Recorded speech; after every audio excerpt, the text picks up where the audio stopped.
Good evening, ladies and gentlemen. My name is Peter Igaga, and I want to welcome you to the show. This is our second last show of the decade, which is a very interesting thing. Now, the show is called Men. So we're here at the Hilton Garden Inn, and we want to address men in general and their role in ending violence against women. Now, if I may speak from a personal point of view, over the last couple of days, for some reason, I have been exposed to men who are engaging in violence or communication about violence, from a movie that I saw to an actual experience.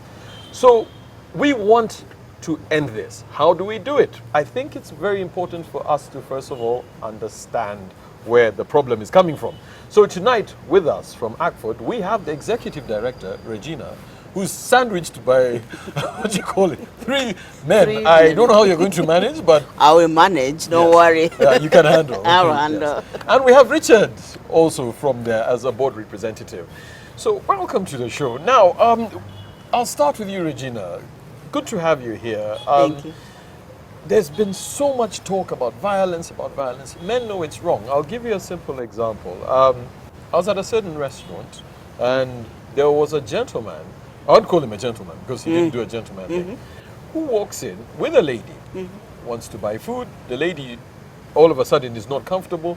She runs out, he runs after her, full view of everybody, grabs her, they have a scuffle, the police get involved. In a nutshell, he kicked her in full view of the police. She fell down, definitely she got hurt. The man was arrested by the police, but she went and got him out. She refused to press charges.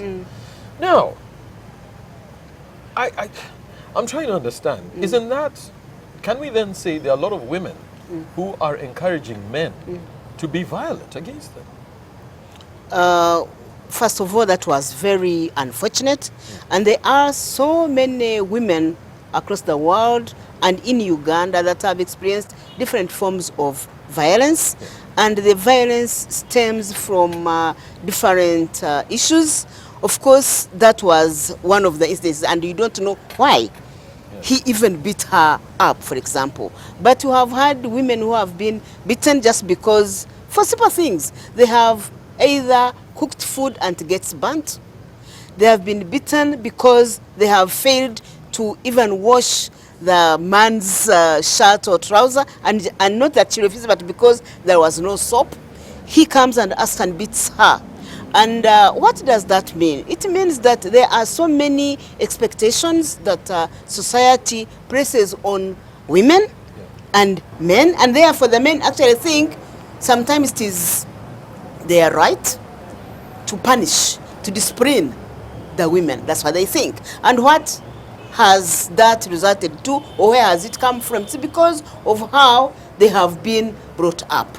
We are brought up in a society that places a lot of power on men and boys as they grow up, while the girls are actually given submissive roles. And when a girl tries to raise up her voice to, for example, challenge what her boyfriend or the husband has done, that is assumed to be indisciplined. And so the man thinks he has the right to discipline the woman. The other, of course, is about the misuse of power. We have seen men, gentlemen like you, who occupy key positions and are harassing their wives or girlfriends. Why? It's because still they are misusing the power they have, because they think that if, for example, they don't let this girl or woman take it that they are bosses, then they will be punished.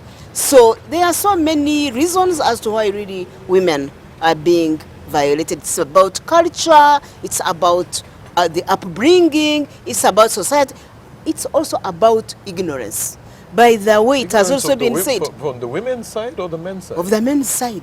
Surprisingly, there are men who do not know that they are actually violating their wives' rights. All right, I'll come back to it. And hence beat them all, deny them the opportunity to go and work, or if they work, they take away the money. That is also violence against the women.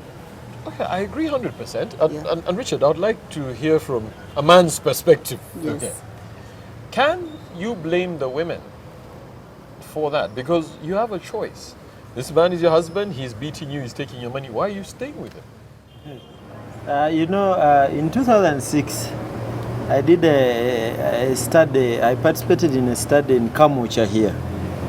And I also wanted to support the research assistants, so I picked a questionnaire. I asked some of the women, and then there was this question: why do you think, do you believe that women also support men to beating them? Then this woman told me, yes, because if he doesn't beat you, you don't get to know that he loves you. Then I had questions to probe why she said that. She told me that every time he beats me up or he violates me, that's when I eat chicken. He will come back with chicken. He will come back with a new gomesi, with a new attire, and he will be loving. He will take me out. So they are men, because they want to apologize. They will do certain things that they don't do on a regular basis to their wives. And women would want to see that happening all the time, because they don't do it before there is violence. But when there is violence, because they want to apologize, and there is what we call the cycle of domestic violence. There is what we call the violent episode, the tension building episode, and the calm stage. The calm stage is where men apologize, they buy gifts, they take them out, they do sorts of things to show that they are loving. And these women will become hopeful that maybe things will change. So you will find that's one. But then there are also other things. For example, if this woman has children in this relationship, it's not easy for her to leave. Where will I leave my children? Oh, to a stepmother. No, I can't do that. Then the other one is the expectations from society. For example, I'm married to Peter, and I'm a daughter of a reverend or a imam or a daughter of a prominent person in the community. How can they see me leaving this home? No. People are expecting me to stay here. And sometimes even these women will be like, if you don't have a man, you're not a woman enough. So even if this man is violent, you must stay on. Because it is expected of you as a woman to be having a loving husband or a husband for And sale. in very close relationship to that is we find parents, and in some cases mothers, who tell their daughters that that's how men are, Now, again, that's what I'm saying. Can we then say women are also a part of the problem? Yeah, because they are part not because they want. It is because society puts burden on them to carry on the culture. That culture, not all the cultural practices or behaviors are bad, but that cultural practice, they are the ones who are in charge of grooming children, isn't it? They are the ones who spend much time with children at home. So society has given them that responsibility to groom girl children the way we see them, to groom the boys the way we see them. And people will say women are to blame for what is happening. It's not because they want, but society expects them to do that. That's where the problem comes in. Chris, you are a champion of the boy child, yes, and I know it's something you've said quite a lot. Even before we went on air, you did mention it. Now, research shows that, the male species is generally aggressive. We are built that way. Whether it's a lion, whether it's a human being, whether it's a buffalo, even a bull will be aggressive. That's why to make them unaggressive, they're castrated.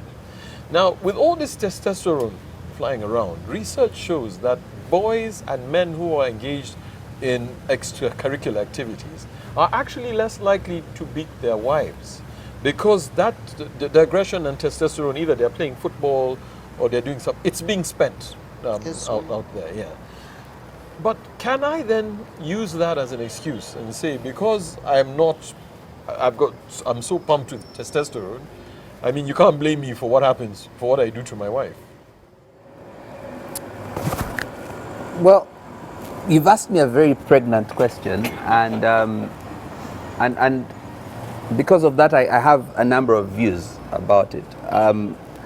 For these many years, Peter, you and I have not agreed on a statement you make sometimes, which is that all men are animals, because we are not animals. We are by nature. No, so we'll never agree on that, Peter. Let's agree that we'll never agree.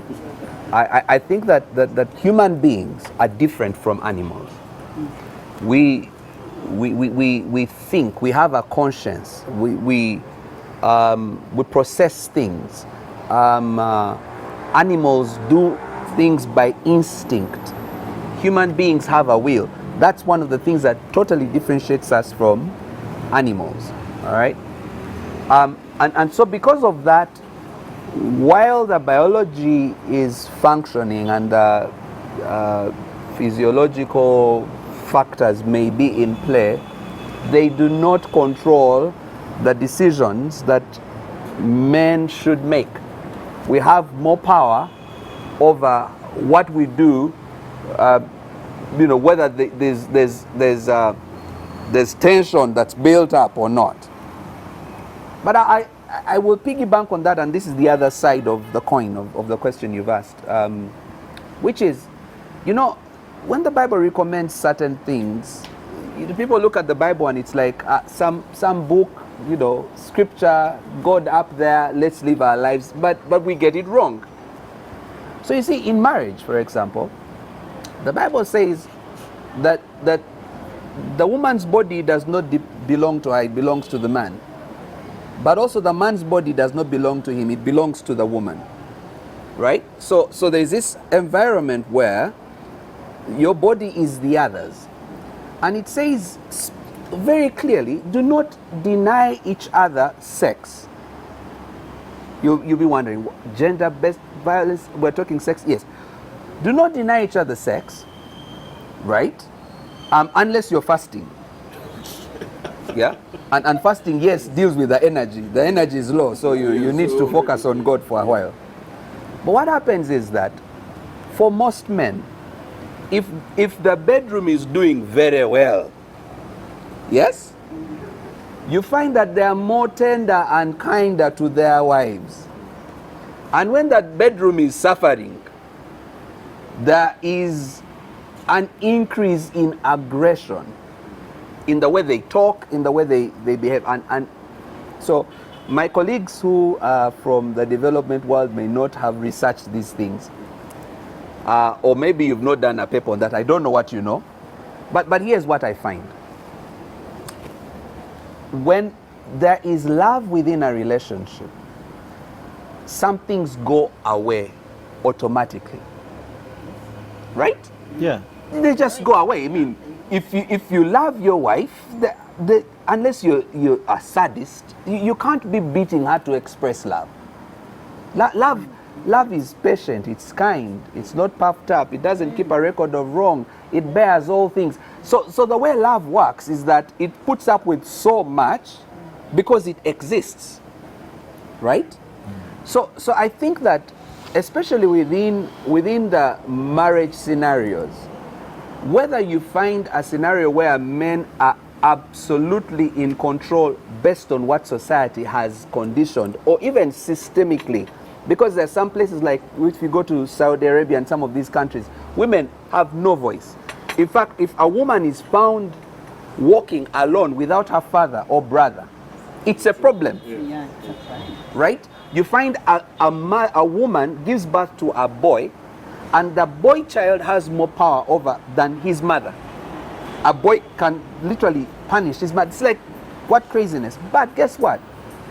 There are scenarios in societies like that where there is no violence. Right? How does that happen? For me, I think that it really comes down to what's going on in the soul and in the heart of the person who controls the instruments of power. The money controls the ownership of property, controls the respect that society generally accords. So when you find that that it's well with whoever that is that holds that. In many cases it's men, but in some cases it's women. You find that there is no gender-based violence. So I think really, if you want to ask me, that the answer is really love. I think In an ideal world. Because you cannot always be in love. So Peter, can I tell you what? I've not said the answer is being in love. Yes. That's your thinking. I'm saying the answer is love. Okay, we do have to go into a break. And when we come back, Regina, provocation. Do some women look for beatings?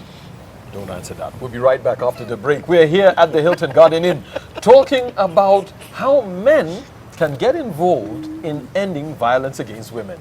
Talk to us. This is your show. Our Twitter handles are on your screen. Our Facebook page is NTV Men. Let's get talking. We'll be right back after the break.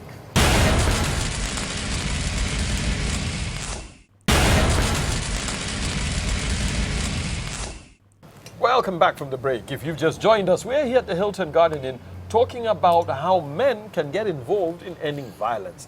Now tonight we are privileged to have the Executive Director of ACFOD, and Regina was just about to tell us whether or not some women look for beatings.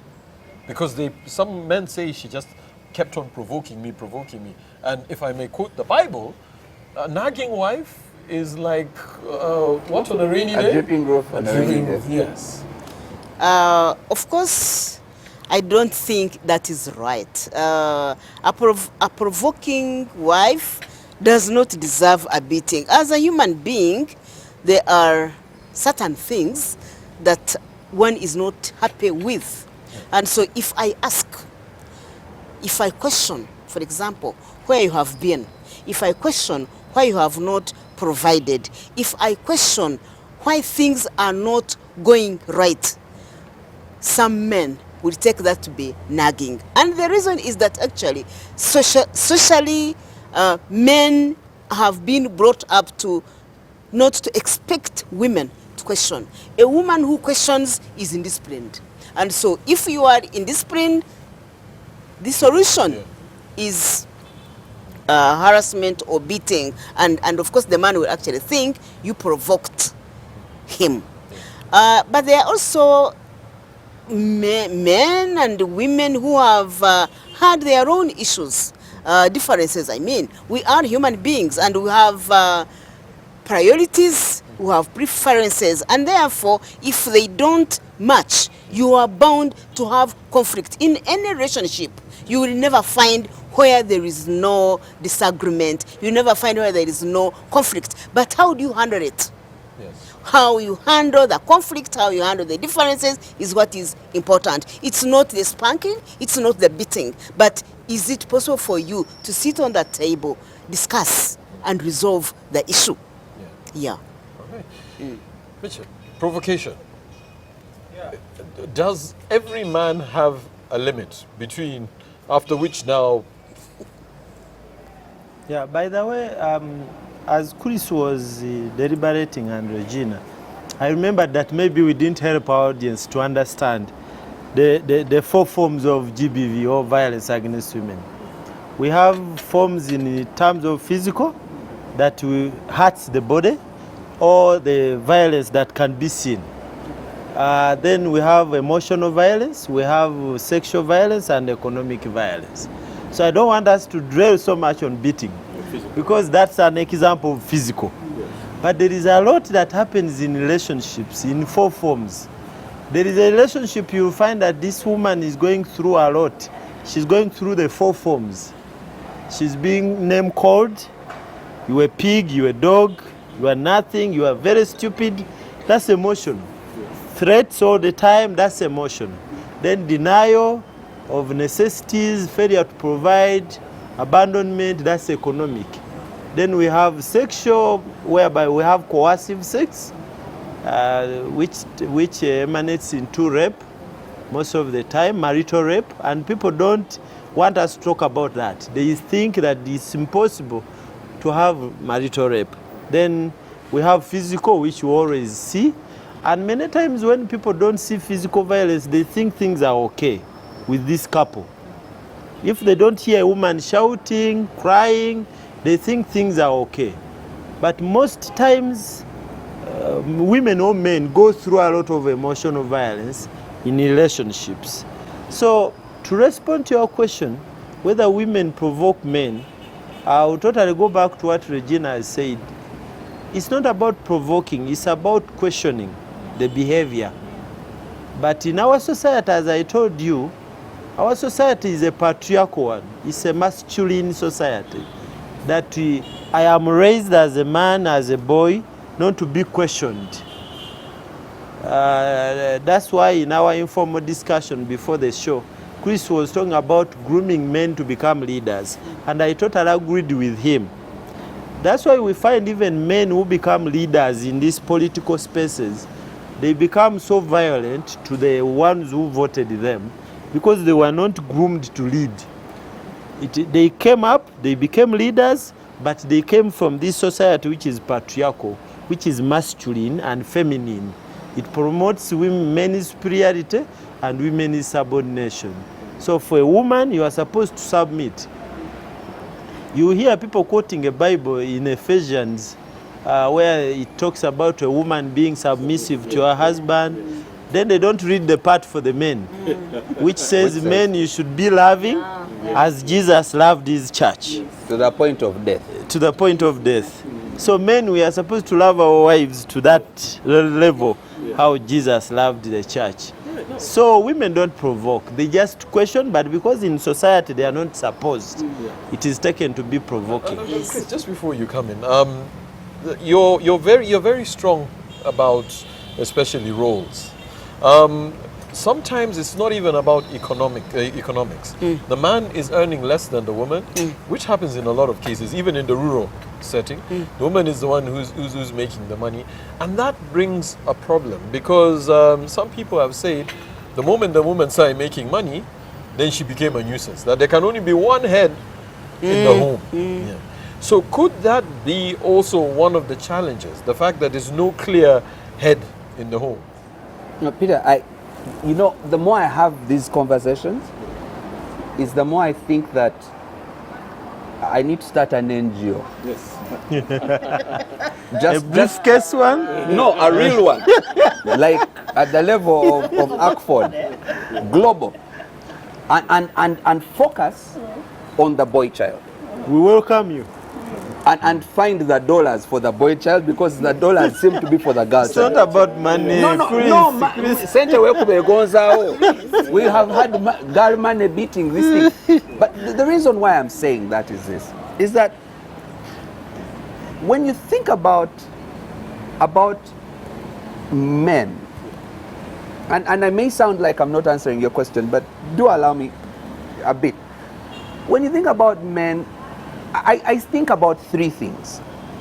I think about a man understanding what love is. First of all, a man being loved so that they can love. Because many of the times you find that the boy child is raised by an absentee father or a terrorist of a father, both of whom do not communicate love to this man. So you're saying that a man needs to love his wife as Christ loved the church. He has never been loved. So it's a world of monkey see, monkey do. So if I've not seen love, I don't even know what you're talking about. Wait, can I finish? I've never seen the moon. Wait. No, but if I've never seen the moon, it doesn't mean I can live on it. Anyway, my point is I don't know. I can't relate with this thing, love. You talked about societal socialization and the conditioning. Yeah. If all I've seen is violence toward me as a guy, the communication of love, punishment, it's in the beating. And no mekula go. You just beat the guy. So the question is, if that's the language I understand, why are you surprised that I'm using it? If I grow up learning and Luganda is all I speak, when I speak to you in Luganda, why are you surprised? That's the first problem. Right? So here we are, we raise our girls, we condition them well, a girl should do this, you sit properly, we concentrate on, the boys are growing like wild oats. You just get the beans, you throw them over the wall and hope to harvest after 3 months. That's how boys are growing. So no love. Number 2, who teaches boys how to be men? Where do they learn from? In Buganda here is the brother to the mother. But he's not there. Koja has his own problems. If even in his home, Koja is not there. The men are absent. So no one is teaching them. So love, he doesn't know. How to learn, he doesn't know. How to lead, because men are generally wired to lead. Now, leadership is not about, it's not about asserting yourself over another, but it's about creating an environment that enables everybody else to do well. Your wife, your children, your society. That's what leadership does. It's a social necessity. No. You know, look, with a cow when you're caning it, yes, but not with humans. I think we have ways we can persuade people to do better. A key tool in leadership is vision. You find that most men, if I know you're watching right now, if I asked you, what's the vision for your family? What would you say? Like, where are you going with your family? Does your wife know? Does your child know? Do you have a vision for your family? Yes. Like, so what is it? For us, we want to set up a school. Okay, so school is what is. What's the purpose of your family? Why does the family exist? To So that's what happens. So for most men, it's not clear. And yet when we go to work, we say, what's Akford's purpose? Everyone knows. What's, we are very clear. So there is no vision. So men don't have the tools we need to lead. Because I'll tell you what, most women, they ask you, no, husband, so where are we going? What's the plan? What are we doing? What are we about? Because she wants to hear what it is and tap into it and multiply and grow it and help you to go further. But we don't even have that. So then you say the woman is insubordinate, she's not listening, but you have no vision. She's asking you tough questions because she wants direction. So those are 3 problems: love, learning, leadership. I think that if we saw, and I know that may not be in the framework of development world and that kind of thing, but I can tell you from the little research I've done, dealing with people, reading the Bible, it's those 3 things. It's Love, learning, leadership. Yeah. Those 3 L's. You sort them out for a man, you are going to, we'll never talk gender violence, substance abuse, mania, political, Kwagamaya and the rest. Regina, I wanted to ask you about, he's talked about substance abuse. Yes. As I mentioned earlier when we were off air, that one of the cycles of gender violence is based on substance abuse. These men who, because substance abuse is used as an escape. I mean, things are not working for me. I what do you call it? I take to the bottle or I smoke something. Yeah. Then I come home and I'm not in my right mind. Or that's what I say. And then I do things. Yes. Can I then blame it on the situation, on the substances I'm using? Because it's not me, I'm not in my right mind. Of course not, but the alcohol consumption or any other substance abuse sometimes is escapism. That someone is running off from responsibilities, and therefore the only way he can dodge the questions we are talking about, he takes to the bottle, takes the substance abuse. But also the substance abuse comes from the lack of the parenting.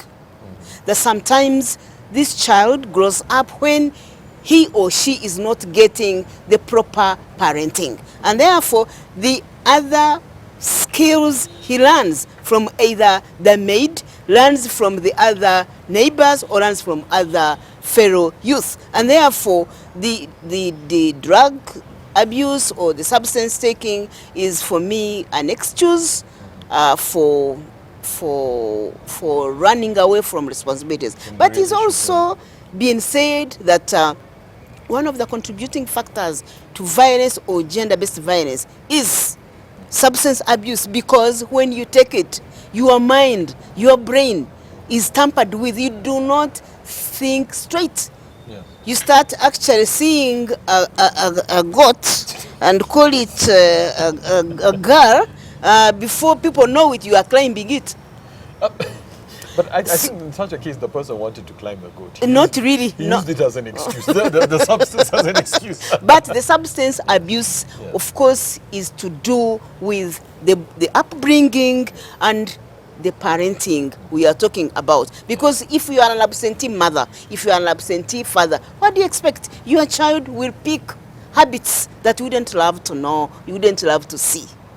And of course, we are also seeing this happening a lot in the schools, even when the parents are trying. Yes. What are the authorities doing? So to some extent, there is laxity.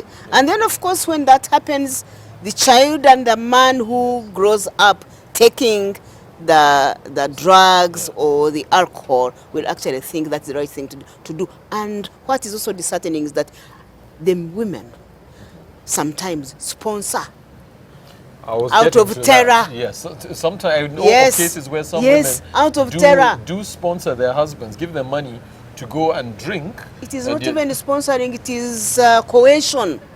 It is coercion, yeah. We'll get to that. Now, we are Yeah. here at the Hilton Garden Inn talking about how men can get involved in ending gender-based violence. Don't go anywhere. We'll be right back after the break.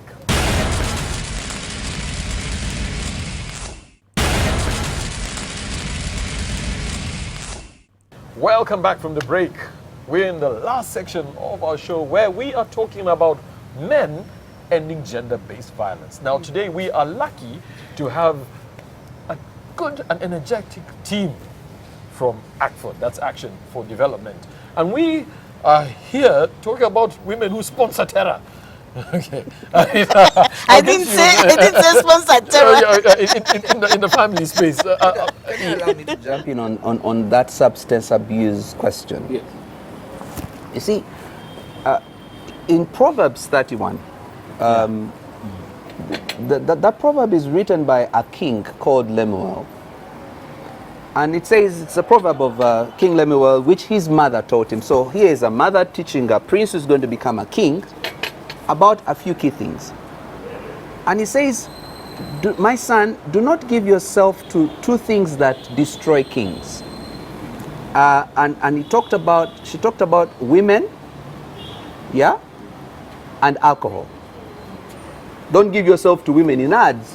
Have one, but not many.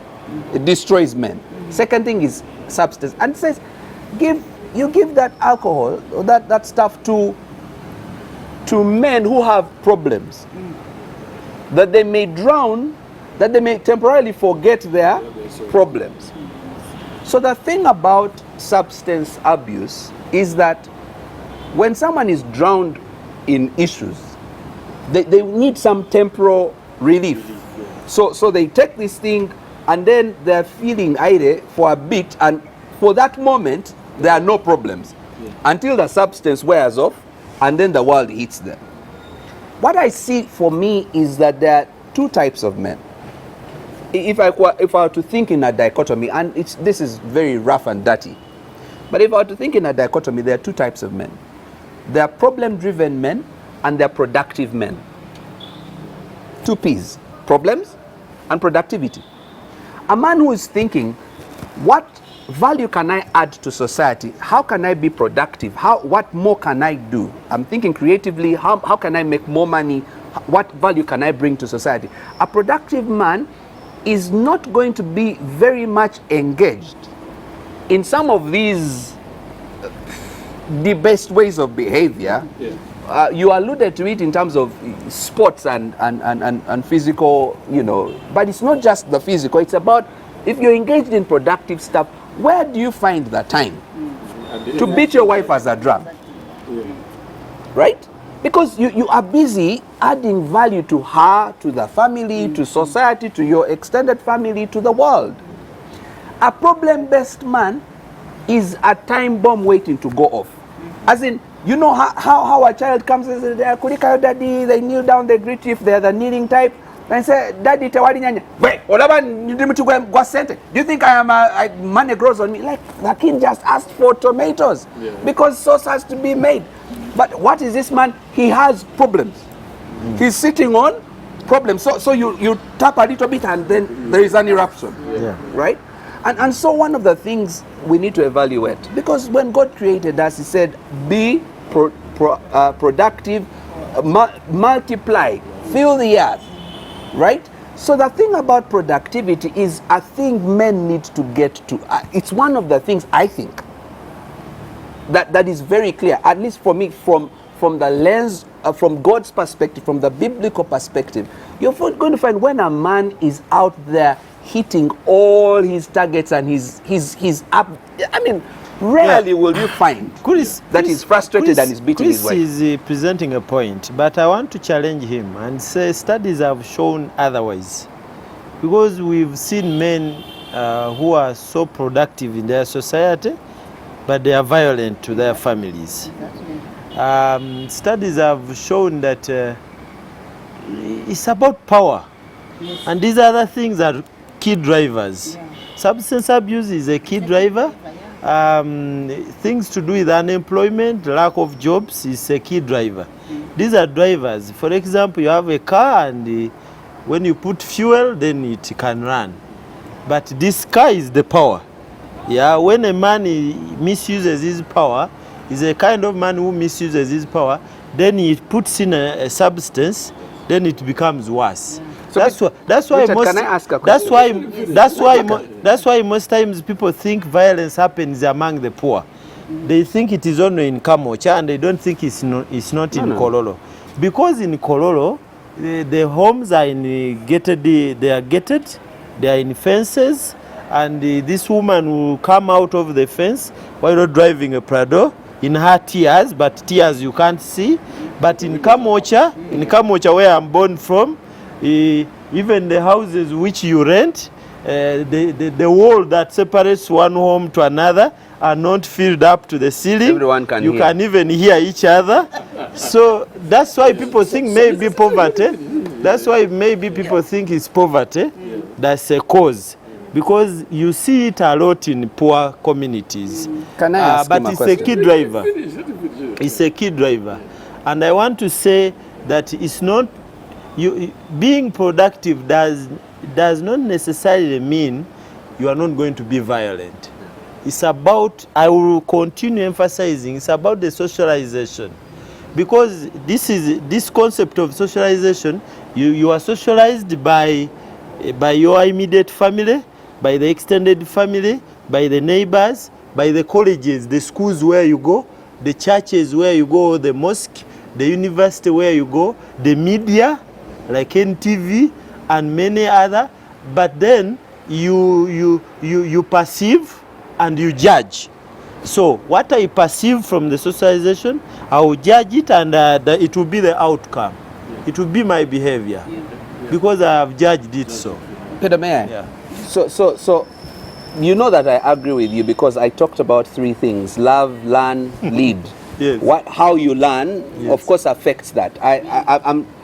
We're having a conversation where we are talking about the elephant, and we're saying it's got a trunk, it's got a tail. So I was talking about a tail. I'm not saying that the tail defines the elephant. And I'm talking about the tusk. Yes, you're talking about the tusk, you know. So and I already talked about it, and I totally agree that monkey see, monkey do. What a man sees, you know, the conditioning of the environment, how they learn, and that's important. The love, the leading, the love, the learning, and the leading. Yeah. But I want to ask a question. So here are two well-raised men. They mean nothing wrong. Yeah. Right? Yeah. And one is swimming in problems.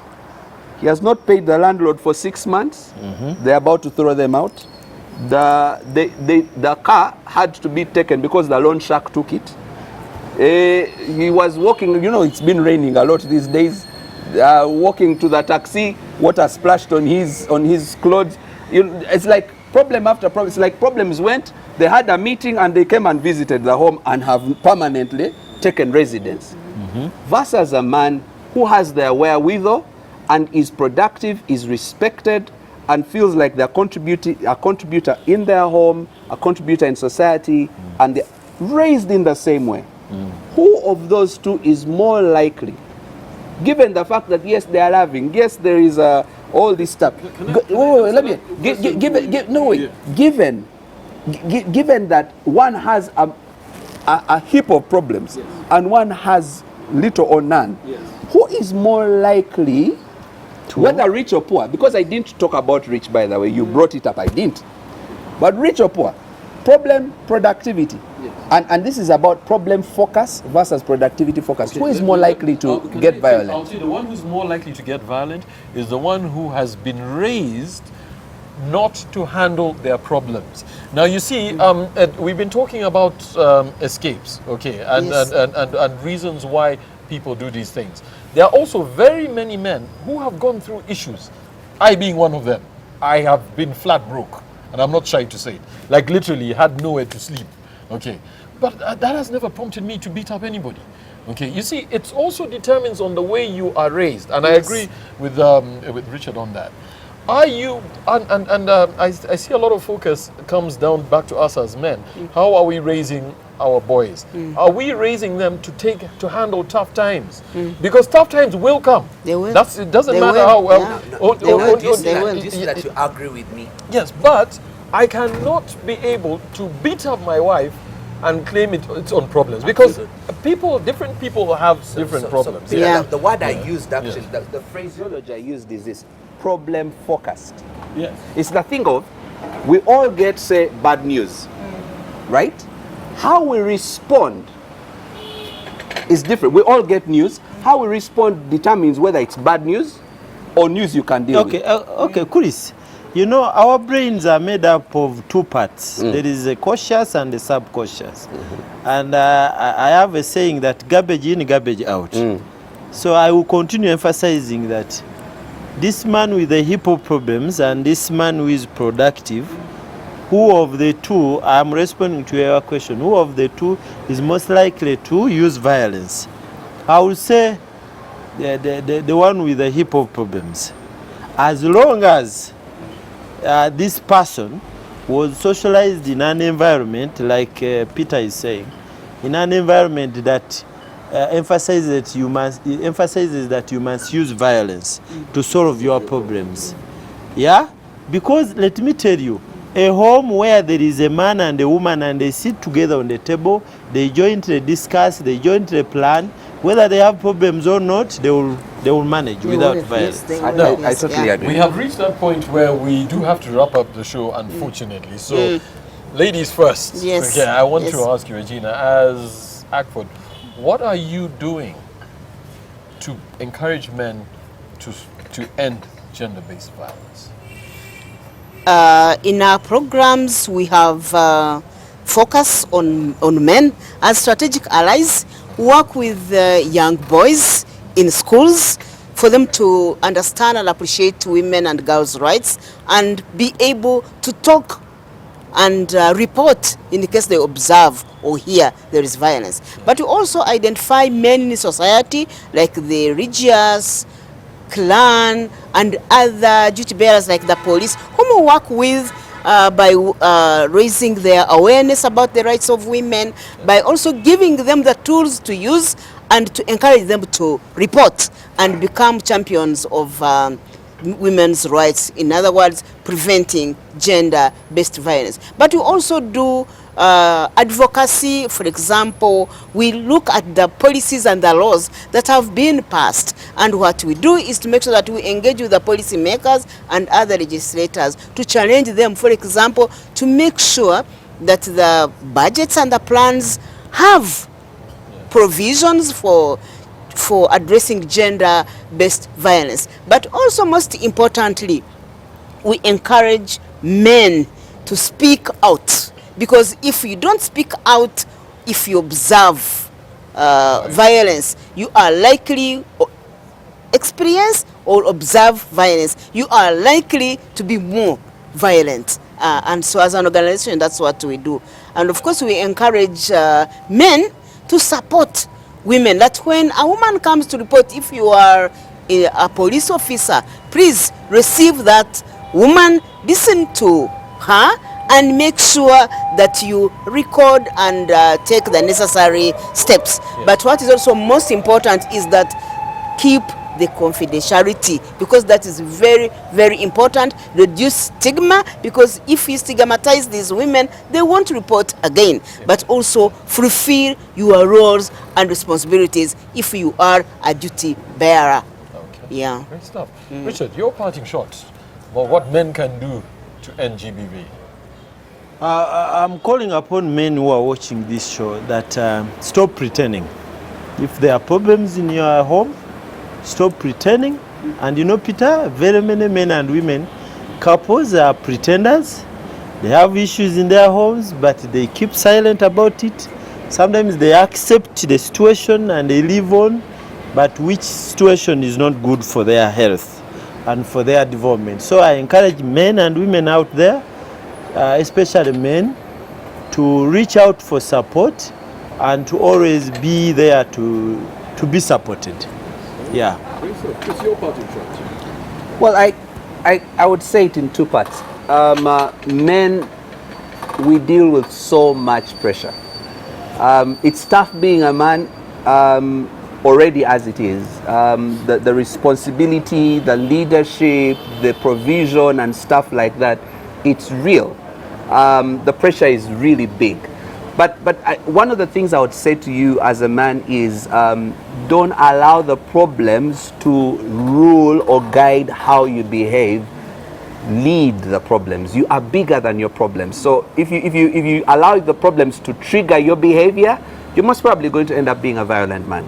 But if you are leading over those problems, you are most probably not going to be a violent man. But the other thing is, it's very simple. My cry to you as a man right now, be a great father. Be a great father to the boy child, because if you teach them what love is like, if you love them, they will be loving men. For some of the older guys, they've already beaten their wives, but their sons have not yet, right? Teach them how to love. Love them. You know, be an example so that they can learn and see it from you. But above all things, teach them what true leadership is. Shaping an environment where everybody benefits, where the wife, the children, and the society benefit. I think that if you father the child, the boy child, well, we are going to have a better Uganda in 2040. Because the one we have now with the beaters, it's a bit of a problem. You've heard it from the men and the lovely lady. Thank you both Regina and Richard. It's been great having you here. Mine is very simple. There's no reason why you should beat a woman. At the end of the day, just you've got the power to walk away. And also for the women out there, if you're in a situation where you're being beaten, seek help. Yeah. Just don't wait until it gets too late. And there's no reason whatsoever. You can't blame yourself. You can't blame your surroundings. You can't blame anything. There's no reason why you should be beaten. With those few words of wisdom, we want to say good night. Have a great evening from us here at the Hilton Garden Inn. And we will see you next week, only on your favorite show, That Is Men.